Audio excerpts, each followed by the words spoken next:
Welcome back to our weekly update. I'm Charlotte McLeod with investingnews.com, and we're going to run through a few of this week's biggest stories in the mining industry. If you enjoyed this video, don't forget to hit the like button, subscribe to our channel, and of course, leave us a comment below. Let's get into it. The gold price saw peaks and troughs this week, reacting to June consumer and producer price index data out of the US, as well as renewed discussions on whether President Donald Trump may fire Federal Reserve Chair Jerome Powell. Silver was the real precious metals star this week, pushing past the 39 per ounce level once again early in the period. What's next for the white metal? I heard this week from John Fennick of Fennick Consulting, who shared what he thinks is coming. Here's what he said. But 35, yes, that was a big line in the sand technically. We got through that. And what's interesting to me more than anything is that we haven't retraced below that since the breakout, which is huge if you're a technician, right? Like you're not even seeing 1 to 2 days in a row of under 35 silver. Now, what's happened is we broke through that 37 to 37.30 resistance level after failing there, by the way, which is also a technical bullish sign. And then we rallied all the way into the 39s, but we hit resistance, between 39 and 40, which is not really unexpected because it was a really quick move from 37 to 39. I think 40 is sort of like, again, a big round number that doesn't have a lot of resistance on the long-term chart, but it's still there in people's minds, and it's going to take a little bit to get through 40.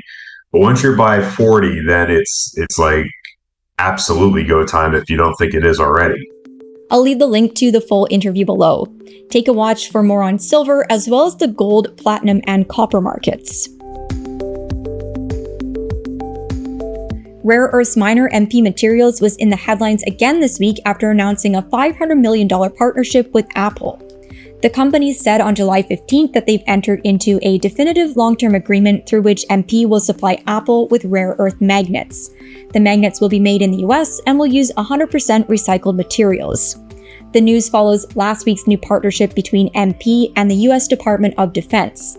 A key component of the arrangement is a 10-year deal that sets up a price floor commitment of $110 per kilogram for MP's neodymium-praseodymium products, a move geared at creating supply chain stability. The Defense Department will also become MP's largest shareholder, buying $400 million worth of preferred stock and receiving warrants to purchase additional common stock. Shares of MP spiked on the news and have stayed high since then. MP describes itself as the only fully integrated rare earths producer in the US, and the moves from Apple and the Defense Department reflect a growing push to diversify away from China, which is the biggest rare earths miner and refiner. Investors are taking note of the rare earths opportunity too.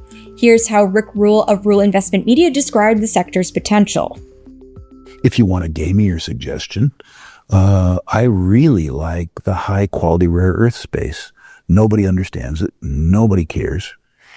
There are probably 50 pretenders in the rare earths, but there are, 2 or 3 speculations that while you could easily lose 30% of your money, you could also easily enjoy 20 baggers. And I sort of like that. I'll leave the link to the full interview below. Among other topics, he shares his favorite ASX-listed mining stocks. Barrick Mining is reportedly in talks to sell Hemlo, its last remaining Canadian gold mine, to Discovery Silver. According to Bloomberg, the companies are in advanced talks about a deal, although at this point it's not guaranteed that a transaction will happen.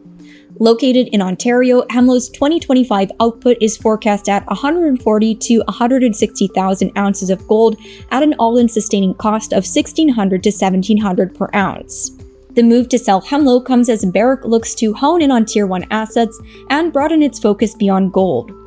The major miner changed its name from Barrick Gold to Barrick Mining earlier this year, with its latest divestment being the sale of its 50% stake in the Alaska-based Donlin Gold Project for $1 billion in cash. For its part, Discovery Silver has been on an expansion path, closing its acquisition of Newmont's Porcupine Complex this past April. In addition to Porcupine, Discovery holds the Cordero Silver Project in Mexico.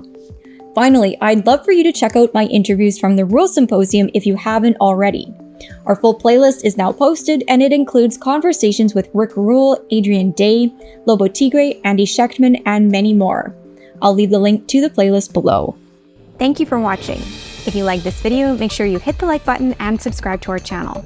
We'd also love to hear your thoughts, so leave us a comment below.